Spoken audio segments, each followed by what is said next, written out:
اکبر۔ شروع اللہ تعالیٰ کے نام سے جو بڑا مہربان اور نہایت ہی رحم کرنے والا ہے۔ تمام حضرات درود شریف اور سورہ فاتحہ پڑھ لیجئے۔ اللہم صلی علی محمد وعلی آل محمد کما صلیت علی ابراہیم وعلی آل ابراہیم انک حمید مجید۔ اللہم بارک علی محمد وعلی آل محمد کما بارکت علی ابراہیم وعلی آل ابراہیم انک حمید مجید۔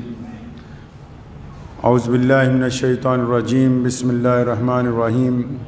الحمدللہ رب العالمین الرحمن الرحیم مالک یوم الدین، ایاک نعبد و ایاک نستعین، اہدنا الصراط المستقیم صراط الذین انعمت علیہم غیر المغضوب علیہم ولا الضالین، آمین۔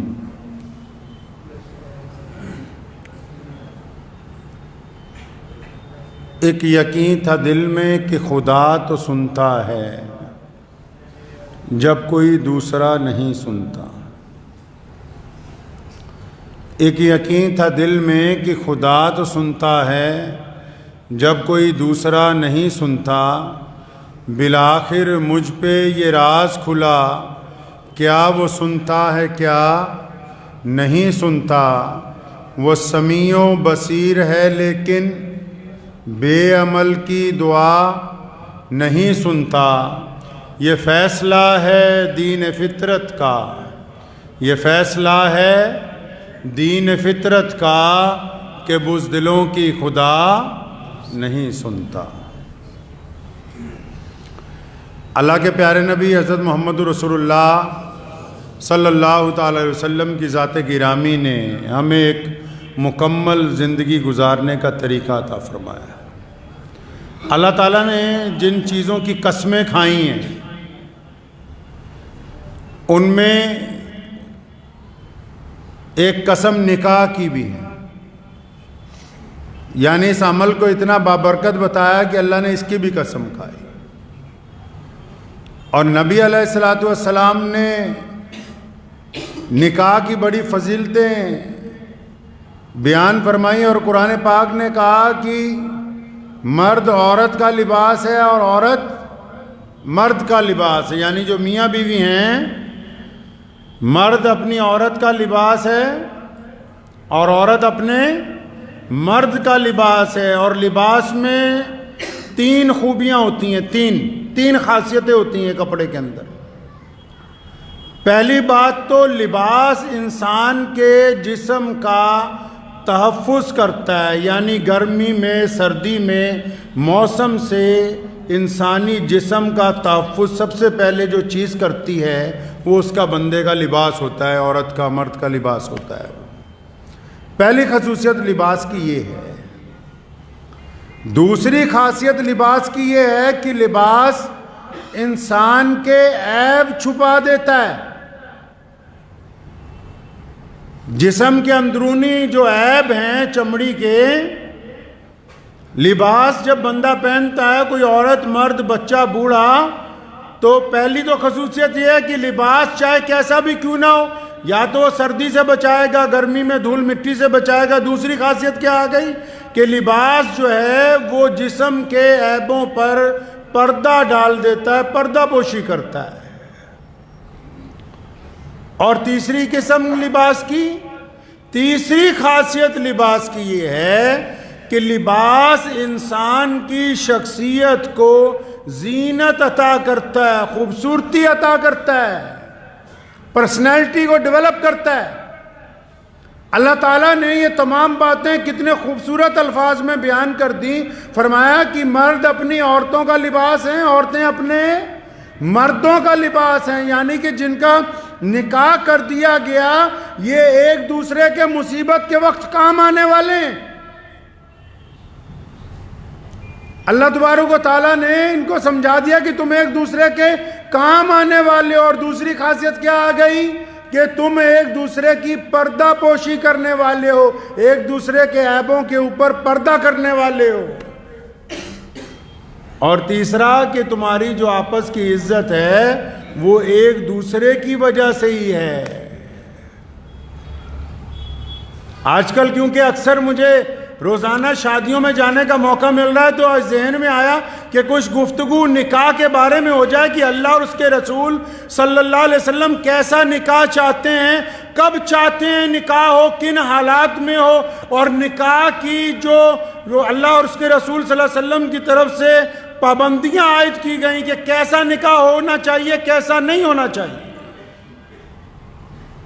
اکثر آپ نے دیکھا ہوگا آج کل ہم نے ایک رواج پکڑ لیا، اگر باپ مر جائے مولوی بلاؤ قرآن پڑھاؤ، ماں مر جائے مولوی بلاؤ قرآن پڑھاؤ، گھر پہ مصیبت آ جائے مولوی بلاؤ قرآن پڑھاؤ، کوئی پریشانی ہو مولوی بلاؤ کہاں قرآن پڑھاؤ، اور جب خوشی کا موقع ہو، شادی کا موقع ہو، جب بچے کے جنم دن کا موقع ہو، جب اپنے گھر کی کوئی اچھی کسی پارٹی کا موقع ہو تب ڈھول بجاؤ۔ اچھا تمہیں غم میں خدا یاد آتا ہے اور خوشی کے اندر خدا کو بھول جاتے ہو؟ یہ کون سا معیار طے کیا مسلمانوں؟ غم میں تمہیں اللہ اور اس کے رسول یاد آتے ہیں اور خوشی کے موقع پہ خوشی پہ کیا ہوتا ہے؟ مجھے ایک مفتی صاحب نے بتایا کہ فلاں آدمی نے کروڑوں روپیہ نکاح کے اوپر خرچ کیا اور نکاح خواہ کو 1 روپیہ بھی نہ دیا۔ دین کے معاملات میں اللہ اور اس کے رسول صلی اللہ علیہ وسلم اول تو اب نکاح جو ہے ایک تماش بینی ہو گیا، جن کے پاس لڑکے ہیں وہ لڑکے بیچنا چاہتے ہیں، اور جن کے پاس زیادہ پڑھی لکھی بیٹیاں ہیں وہ اب بیٹیوں کے لیے ایسا رشتہ ڈھونڈتے ہیں کہ ان کے معیار کا ہو جائے۔ برادری واد نے کئی لوگوں کا بیڑا غرق کر دیا، اور محمد الرسول اللہ کہیے صلی اللہ آواز نہیں آئی، صلی اللہ محمد الرسول اللہ صلی اللہ علیہ وسلم نے 2 باتیں کائنات کے سامنے رکھی، فرمایا اللہ اور اس کے رسول کی اطاعت کرو، اور لوگوں نے کہا یا رسول اللہ کر لی، اور فرمایا اب جس نے میری اطاعت کر لی وہ برادریوں کے، ذات پات کے، اونچ نیچ کے، گورے کالے کے بندھن سے آزاد کر دیے گئے ہیں، وہ لوگ کوئی کسی کا غلام نہیں ہے۔ بیٹوں کو نہیں پوچھتے، بیٹیوں کو نہیں پوچھتے۔ نکاح کے وقت حضرت ابو بکر صدیق رضی اللہ تعالیٰ عنہ اور حضرت عمر رضی اللہ تعالیٰ نے حضرت علی رضی اللہ تعالیٰ عنہ کو کہا کہ علی جا کے رشتہ کیوں نہیں مانگتے سیدنا فاطمہ الزہرا کا؟ تو علی رضی اللہ تعالیٰ عنہ گئے محمد رسول اللہ صلی اللہ علیہ وسلم کی خدمت میں۔ آپ صلی اللہ علیہ وسلم سمجھ گئے، جب بات ہوئی سیدنا فاطمہ الزہرا سے نکاح کی تو محمد رسول اللہ صلی اللہ علیہ وسلم تو سب کا دل کا حال جاننے والے ہیں، اپنی بیٹی کا بھی پتہ ہے، اپنے چچا زاد بھائی کا بھی پتہ ہے، صحابہ کا بھی پتہ ہے، اس کے باوجود امت کو سمجھانے کے لیے کیا کہا؟ فرمایا علی رک جاؤ، میں فاطمہ سے جا کے پوچھوں گا، اس کے بعد تمہیں جواب دوں گا۔ تم کہتے ہو بیٹیوں کو پوچھنا نہیں چاہیے رشتے کے وقت؟ محمد رسول اللہ صلی اللہ علیہ وسلم نے امی عائشہ رضی اللہ تعالیٰ عنہ کو اور متعدد جو قریبی صحابیات سے ان کی ڈیوٹی لگائی، فرمایا جاؤ فاطمہ سے جا کے پوچھو، میں چاہتا ہوں کہ ان کا نکاح علی کے ساتھ ہو جائے رضی اللہ تعالیٰ عنہ کے ساتھ۔ اب وہ گئیں، انہوں نے پوچھا تو پتہ لگا کہ راضی ہیں، ہاں کہہ رہی ہیں، تسلی نہیں ہوئی۔ نبی علیہ الصلوۃ والسلام بیٹی کے باپ ہیں، آخر خود تشریف لے گئے، پھر اپنی سب سے لاڈلی بیٹی کے سر پہ ہاتھ رکھا، فرمایا فاطمہ اگر ختیجہ زندہ ہوتی رضی اللہ تعالیٰ عنہ تو پھر بات اور تھی، ختیجہ نہیں ہے، بیٹا میں خود تم سے پوچھنے آیا ہوں، تم راضی ہو؟ اور یہاں چودھریوں کو بلا کے پوچھو کہ بھائی جن کی شادی ہونی ان کو ملوا دو، ان کو شکل دکھا دو کم از کم کہ ان کے ساتھ زندگی گزرنی ہے۔ نہیں، جو پنچایت کا فیصلہ ہو گیا، کیا تمہاری پنچایت محمد الرسول اللہ سے بڑی؟ بڑے پنچایت والے ہو میاں؟ اگر اتنے ہی زیادہ پنچایت والے ہو تو لڑکے بیچتے کیوں ہو 4 چکے میں؟ یہ بہار والوں کو پوچھو جا کے، چاہے کسی بھی مذہب کو پوچھو تو صحیح کہ لڑکیوں کی شادیاں کر کیسے رہے ہیں بہت سارے لوگ۔ کہ لڑکے والے کہتے ہیں پہلے اتنے لاکھ روپے نقد لاؤ گے تو پھر تمہارا نکاح ہوگا. غیرت سے ڈوب کے نہیں مر جاتے وہ لوگ. جس نے اپنی بیٹی دے دی اس نے سب کچھ دے دیا. جہیز دینے سے انکار نہیں ہے، لیکن جہیز ماں باپ کی مرضی کا. یہ کون ہوتے ہیں کہنے والے کہ فلاں فلاں چیزیں دو، فلاں فلاں گاڑیاں دو، اتنا دولت دو، دھن دو. اتنے ہی زیادہ بھوکے ہو تو رمضان میں اعلان نہ کر دیا جائے بھی زکوٰۃ اکٹھی کر کے دے دو ان کو. ایک تو بچوں کی نکاح دیر سے کر رہے ہیں، ظالم بن رہے ہیں. اب آپ بتائیں کہ نکاح انسان کی ضرورت ہے کہ نہیں ہے؟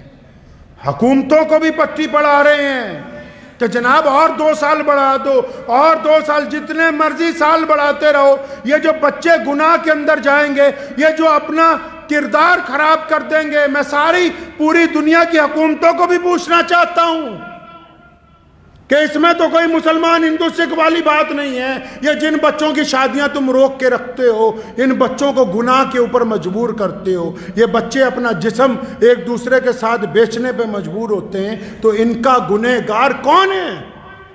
کون ہے اس بات کا ذمہ دار؟ کیا انکار کرتے ہو اس بات سے کہ یہ انسانی ضرورت نہیں ہے؟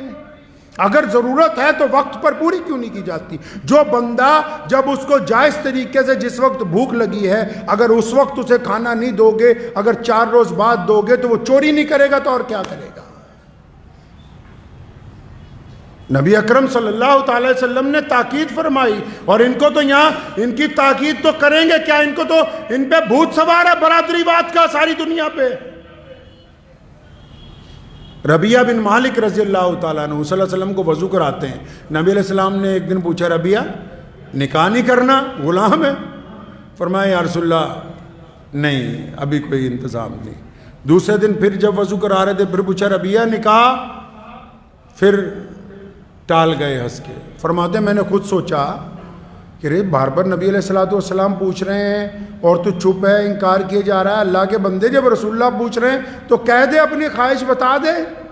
فرمایا جب میں تیسرے دن صبح وضو کرانے گیا، رسول اللہ نے سارا وضو کر لیا، آج پوچھا ہی نہیں، آج نہیں پوچھا. میں بڑا پریشان ہوا کہ اچھا وہ تو بات ہی بیچ میں رہ گئی. نبی علیہ السلام وضو کر کے جب اندر تشریف لے جانے لگے اور یہ اپنے حجرے سے باہر نکل رہے تھے، تو نبی علیہ السلام نے آواز مار کے پوچھا اچھا پھر وہ نکاح کا کیا ہوا؟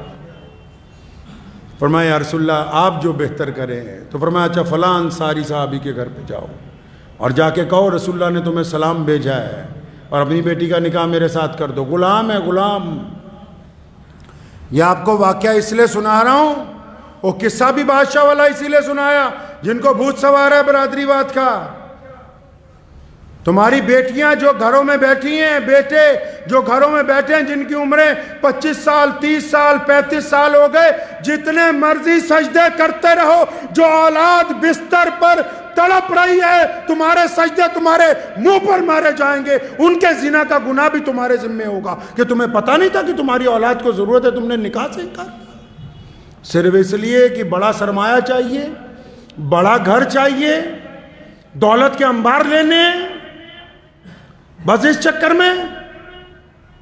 حضرت ربیہ بن مالک رضی اللہ تعالیٰ عنہ پہنچے اس انصاری صحابی کے گھر، سلام کیا، انہیں بیٹھ جائیے. جب اپنی ضرورت بتائی تو ابھی وہ ماں باپ تو بیٹی کے ماں باپ ہی ہوتے ہیں، ابھی سوچ ہی رہے ہیں ہاں یا نہ، کچھ نہیں کی، نہ تو کرتے ہی نہ صحابہ کرام رضی اللہ تعالیٰ اجمعین.